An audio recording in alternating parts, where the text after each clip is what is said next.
ప్రభుత్వం ఇస్తామన్న job calendar బాగా దీన్ని హైలైట్ చేయండి. ఎందుకంటే ఆ రోజు వాళ్ళు ఈనాడు, సాక్షి, దక్కన్, హిందూ అన్ని పేపర్లలో మొదటి ఏడాదిలో 2 లక్షల ఉద్యోగాలు ఇస్తామని చెప్పేసి మాట్లాడిన వ్యక్తులు కాంగ్రెస్ పార్టీ నాయకులు.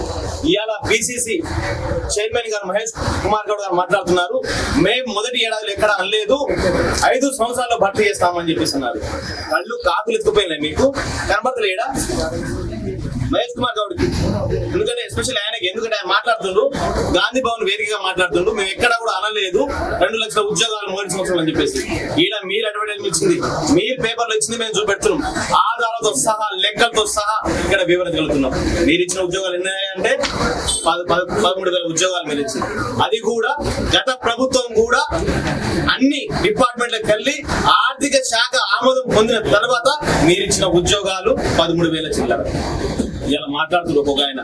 ఇలా కాంగ్రెస్ మంత్రులు దున్నపోతులు లెక్క బిర్యానీలు తిని ఏసీ కాలంలో తిరుగుకుండా ఇలా 70,000, 90,000, 1,20,000 ఉద్యోగాలను మాట్లాడుతున్నారు. సిగ్గు శరవణ ఉందా?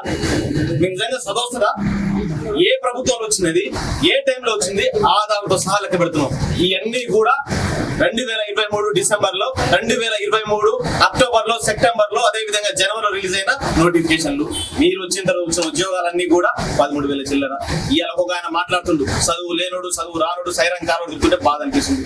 మా మిత్రులందరూ కూడా ఇలా డిగ్రీలు, పీజీలు చదివి ఏం చేయాలో అర్థం కాక టీ షాపు, పానీపూరి షాపు, ఇలా ఖాళీ కడుపులతో, ఖాళీ జేబులతో ఇలా దిల్సు నగర్ లో, అశోక్ నగర్ లో హాస్టల్లో పడుకోవాల్సి వస్తుంది. ఇలా ఒక పూట తినకుండా మా తల్లిదండ్రులందరూ కూడా చెవులో కమ్మలు, పుస్తకాలు దాడు అమ్మి ఇలా బ్యాంక్ లో రుణభారం పెరిగిపోతుంది, మాకు వయసు భారం పెరుగుతుంది. కానీ ఇప్పుడు ఒక నోటిఫికేషన్ లేదు.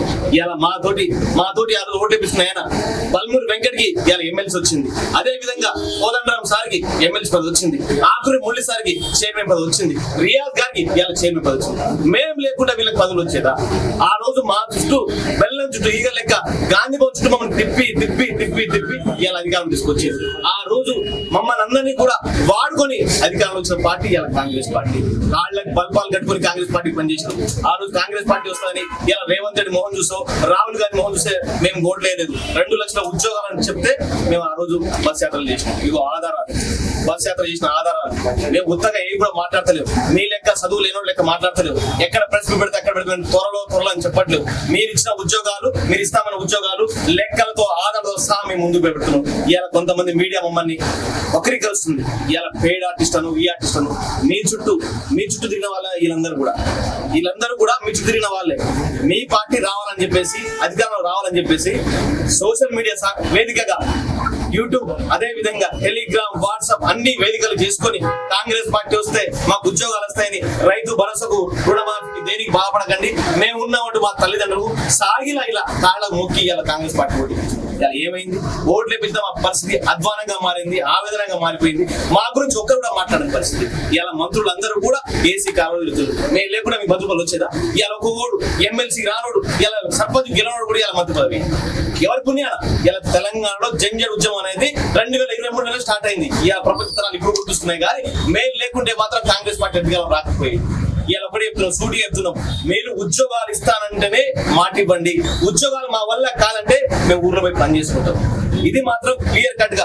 అదే విధంగా ఇలా అన్ని జీవోలు కూడా జియో 29, ఈ జియో 29 అనేది ఎస్సీ, ఎస్టీ, బీసీ పిల్లలకు అన్యాయంగా మారిపోయింది.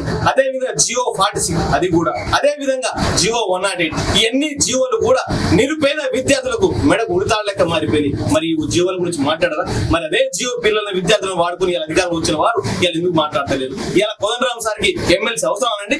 ఇలా కోదండరాం సార్కి ఎమ్మెల్సీ అవసరమా? ఇలా తెలంగాణలో అత్యంత మేధావి అనుకునే ఆకుని మురళి ఇలా మాట్లాడుతున్నారు. ఇలా నిరుద్యోగులందరికీ మోసం చేశారని చెప్పండి. మరి ఎందుకు ఆ మాట మీరు బయటకు వచ్చి మాట్లాడతారు? మీకు పదవి వస్తే ఒక లెక్క, పదవి రాకపోతే ఒక లెక్కన. మీకు పదవుల కోసం చేశారు, మరి ఇలా ఎందుకు బయటికి రావట్లేదు? ఇలా చాలా దాదాపుగా ఎమ్మెల్యేలు కూడా నియోజకవర్గాల్లో, జిల్లాల్లో, ఇలా అదే విధంగా మండలాల్లో కూడా మేము యాత్రలు చేస్తున్నాం. ఇలా మాకు నిరుద్యోగులు అండగా నిలబడిన పార్టీ ఇలా బీఆర్ఎస్ పార్టీ. అదే విధంగా మాకు ఎప్పుడు వెన్నంటుండి ఇలా ఎలిమిన ఎమ్మెల్యే అయిన సుధిరెడ్డి సార్ గారు గతంలో కూడా 2023లో కూడా గ్రూప్ 2 పోస్ట్ పోన్ కావాలి సార్, మీతోనే అవుతుంది, ఎందుకంటే కొత్త సిలబస్ వచ్చింది, పిల్లలు ఆవేదన ఇబ్బంది పడుతున్నారంటే కూడా నేనున్నా అని చెప్పి కేసీఆర్ సార్తో కూడా ఆ రోజు గ్రూప్ వాయిదా వేసిన వ్యక్తి ఇలా సూర్యరెడ్డి సార్. ఇలా ఆయన చుట్టుపక్కల కూర్చున్నప్పుడు మమ్మల్ని కూడా అంటారు. మీకు ఒకటే చెప్తున్నాము, మీరు గనక జూన్ 2న 2 లక్షల ఉద్యోగాలు భర్తీ ప్రక్రియ కొనసాగించకపోతే రాష్ట్రంలో నిరుద్యోగులందరూ కూడా చెప్పులతో సహా తిరగబడతారు. రాష్ట్రం మొత్తం రావణ కష్టంగా మారిపోతుంది. నిరుద్యోగులే పెద్ద శక్తిగా అవతరించే రోజులు త్వరలో ఉన్నాయని చెప్పేసి మేము కాంగ్రెస్ పార్టీ హెచ్చరిస్తున్నాం.